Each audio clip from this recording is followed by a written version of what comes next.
guys know what this load is, because I already told you. So pay attention. You guys are going 3,000 foot a second. I'm going to go one click left.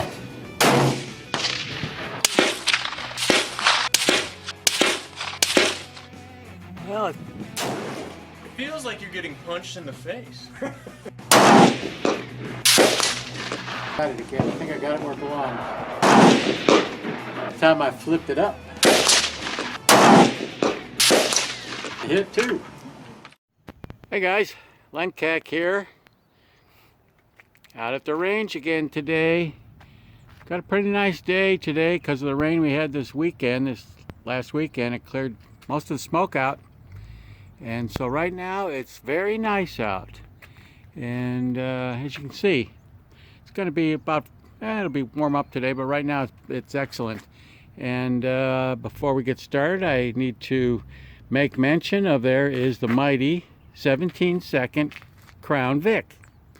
And so today what we're going to do is, the sun is just brutally in our face, and I got a fellow shooter down there, and he just scoped his face because he's pulling a trigger on a .338 down there in a little hunting rifle. Couldn't be more than about 7 pounds. He's not even sitting down at the bench, and he's pulled the trigger on it once, and it scoped him. I could see him trying to wipe the blood off and stuff. There you go.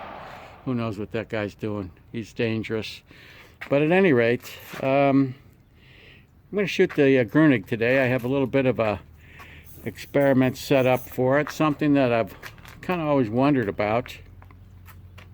And what that is from my days back as a member at Aurora Gun Club just outside of Denver.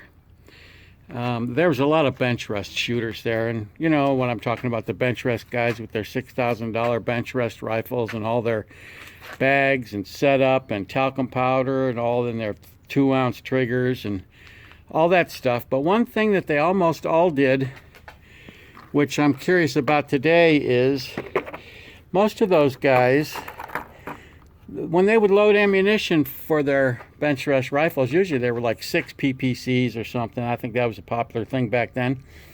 The bullet seating in the case, the case basically has almost no tension on the bullet. You could take and pull the bullet out of the case with your fingers, and so as a matter of experimenting here, I've loaded some 30-06 for my Grunig. These are the 200 grain Sierra extremely low drag VLD bullets. The number of them is 2231, and I've got it on top of 55 grains of Reloader 22, which should be a good load. That's shot very well before in the past. But what these are is these are cases. I believe these are Lake City. Yeah, Lake City brass. And these have been, I neck turned these guys, because as you know, factory brass, at the neck, the case, the brass material itself can vary in thickness around the circumference of it from anywhere from 1,000th to maybe 1,000th and a half, like maybe from 12.5 thousandths to 14 thousandths. But anyways, I've taken, in these cases, I neck turned a while back. They've been used since then, but any of you guys that have turned neck cases, you realize that because you're removing material off of it, when you go to resize them, it does not put the inner diameter of the neck exactly back to where it provides a real good press fit to the bullet, because you're removing material from the outside of it.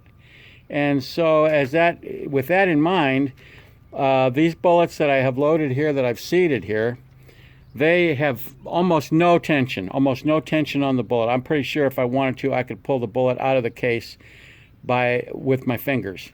And so at any rate, what I wanted to try is, I just wanted to run some rounds through it to see how that potentially may affect accuracy of an already known accurate rifle.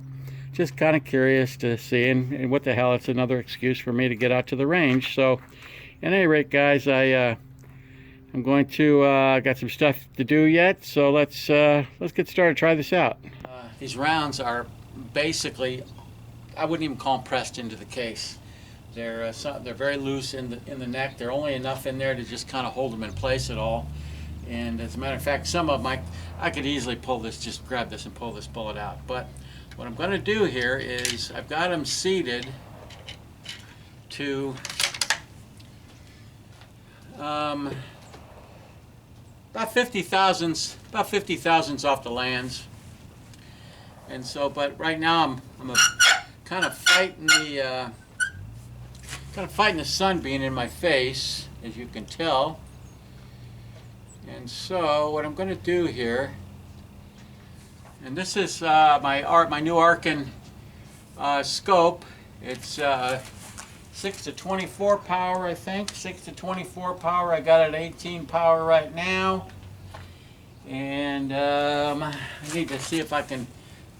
It's been a few weeks since I've had it out. I don't know if you guys can see this. I'm trying to hold this thing so I can get a little shot of the reticle on this Arkin scope. We'll see. The sun's in my eyes, so I'm not really sure. I can't really see this even that well. So anyways, there's maybe we've got some footage here that you can get an idea what the reticle looks like in this Arkin scope. I'm going to shoot at the very center diamond, the red diamond.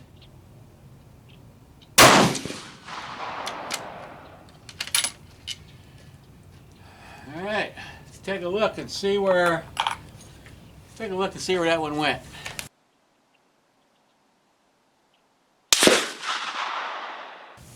All right, I see it there. Elevation looks good. It's 1.5 inches to the left. Let's take another shot here and see where it goes. The sun is just hitting the shooting where I'm at right now, just so that it really wants to put glare on the scope. The scope, it just really wants to pick up that sunlight.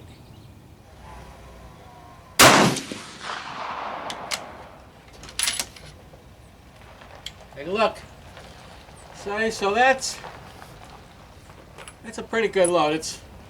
It flattens out the primer, just starting to flatten out the primers a little bit.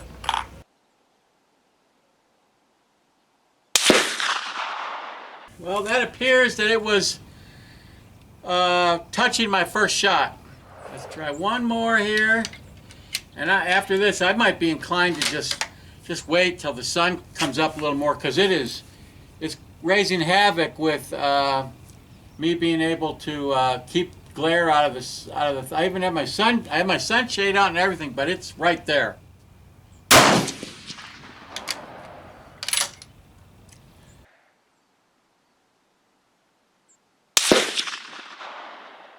But it may have gone through one of my first 2 holes. I don't know. I'm gonna have to go down. I'm gonna take one more shot, then I'm gonna go down and take a look at it and see what it looks like.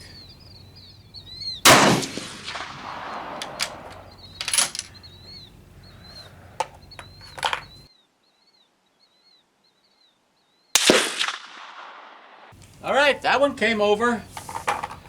So I think I want to go down range and take a look. I got to see where that third shot went. It had to have gone through one of my first holes. So anyways, let's go down range. We got to look at that one close. I mean, is that 2 holes right there? 1, 2, and I did an adjustment. It came over to here. I'm going to give it another more click. Move it over just a little bit more. But I shot 4 rounds, and that other one I couldn't, so it had to have gone. Is that 2 holes right there? I don't know. I'm going to have to look at the video later. We'll see. You saw my first 4 shots with it. With this, like I say, these rounds they basically are not pressed into the case. They're just kind of seated in there. But so anyways, I'm going to give it a couple more clicks to the right. These are quarter MOA clicks, so a couple more clicks to the right. Should put us pretty much right on bullseye, I would think. It's a pretty snappy looking round right there with that big old long 200 grain Sierra, whatever they call it, in there. I put up a new shooting seat, so I think I'm going to go and bang that thing.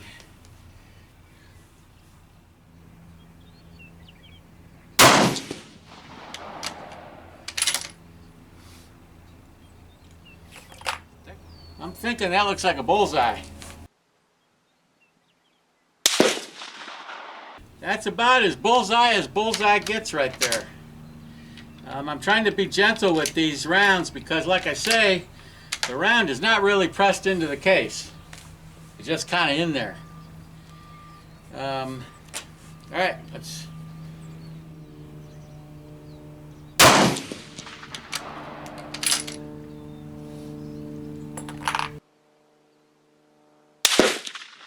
That one went a little bit left on me. I'm going to give it another click to the right. Probably me. It's probably me. I don't know, for whatever reason, I'm just not terribly comfortable at the moment. I don't know why. Got a lot to do with the sun. The sun is kind of starting to get out of the way a little bit, but it's still fairly intrusive into what I'm doing here.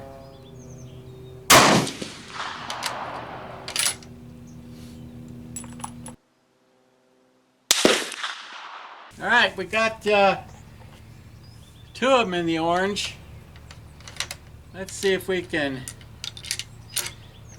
put a third one in the orange there.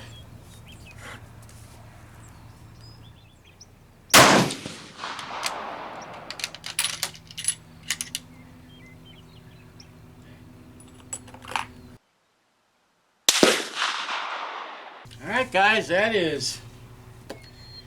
that's 3 in the orange.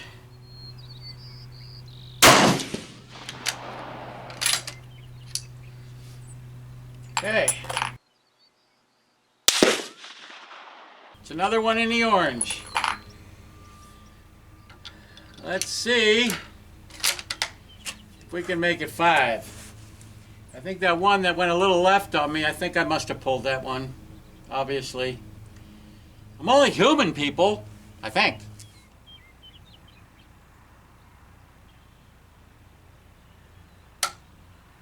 Uh-oh. See that? That one went, but it didn't go. Let's see what we got here. It hit it.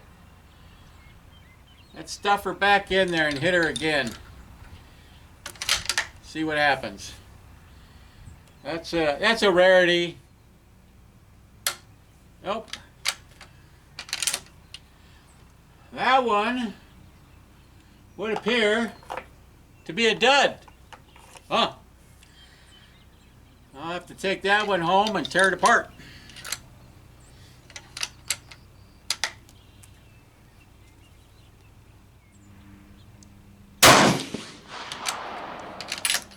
Boy, that one was pretty sketchy. I felt like I was all over the place on that thing. Let's take a look. Well, that one is not completely in the orange, but it's touching the orange. It's touching my previous shots. So I'm going to call that good. But let's go down range and take a look at that stuff. All right, guys, there's the outlier. I think I must have pulled that one, but there's 5 rounds right there. That's because, like I say, these rounds I shot are put into cases that basically are providing no neck tension around the bullet. That's my little experiment today. All right, guys, I got 4 left of the, let's call it the loose neck crowd. The loose neck crowd of bullets. 4 left. I would have 5, except I got the dud. I hit it twice, and it even hit the primer, but it's not going anywhere. So like I say, I'll have to take that thing apart and retrieve my powder and my bullet and the case and do it again, reload it. Small diamond, right side, 3rd one from the top. It does not have any holes in it. And so let's see if we can put 4 rounds there.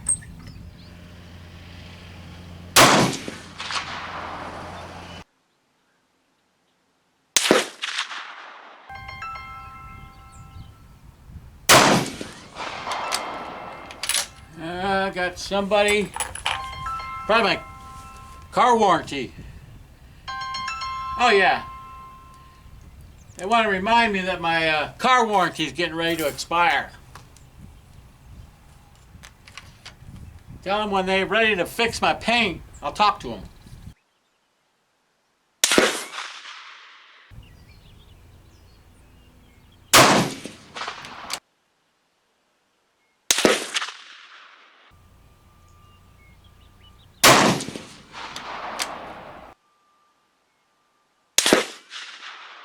Well, there you go. They're all kind of there. You know, I may want to try one more set, one more group with another load I have here, which I think, if I remember right, shot very well. But I can't remember what they are, so I'll have to take a look, see what my label is. These are the Sierra 200 grain. Once again, the VLD, very low drag bullets. 2231 is the bullet number. Reloader 22. This is 58 grains of Reloader 22. CCI bench rest primers, Lake City brass. These are actually pressed into the case. These are not neck turned. And looks like we have, these are 25,000s off the lands. So I think we're going to try these. Okay? I got them. You know what the saying is, if you got them, smoke them. Alright. I am going to shoot at the left-hand diamond, third one from the top, small diamond. I can feel it's got a few more grains of powder in it than those last ones I did. You can tell. You can feel it.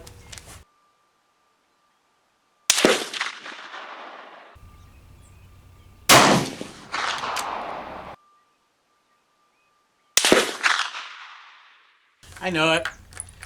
I pulled that one. I could tell. I could tell. Oh man. Why do we do this? Because we're always looking for that perfect group. Won't be this one, that's for dang sure. Oh yeah.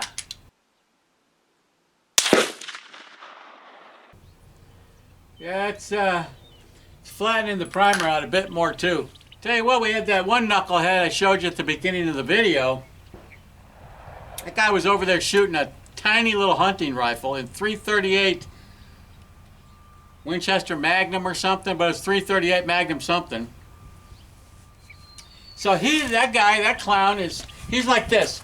He's not even on the bench. He refuses to get, he's like this. He's trying to shoot it like this. And so he pulled the trigger, and I watched him. That thing scoped the shit out of him, man. He was bleeding all over the place. And so when we went down range to change our targets, I says, "Hey, I see you got scoped." He goes, "Yeah." I go, "Well, what'd you expect, dude? You're not shouldering the rifle. You're standing up next to it instead of using the bench. I mean, what did you expect to have happen?" You know, those are your goofball. God knows I love these people, but that's your goofball hunters right there. Yeah.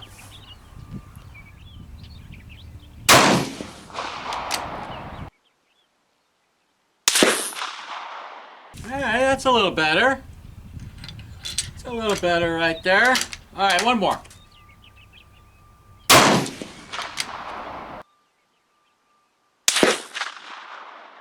Alright, I'll have to go down range to take a look, but I think that last shot went through my couple previous holes. So anyways, I'm going to run down range to take a look. Alright, there's my last 5 right there. Not bad. I got one that got away from me a little bit there. And there's 4 of them from the loose neck bunch. I don't know, I've seen it shoot better. Did pretty good up here though when I started. But that's it. And then that group there where I think there's 2 rounds. I think there's 2 rounds for that hole right there. Anyways, that's what we got for the day, guys. This is Lencac, over and out.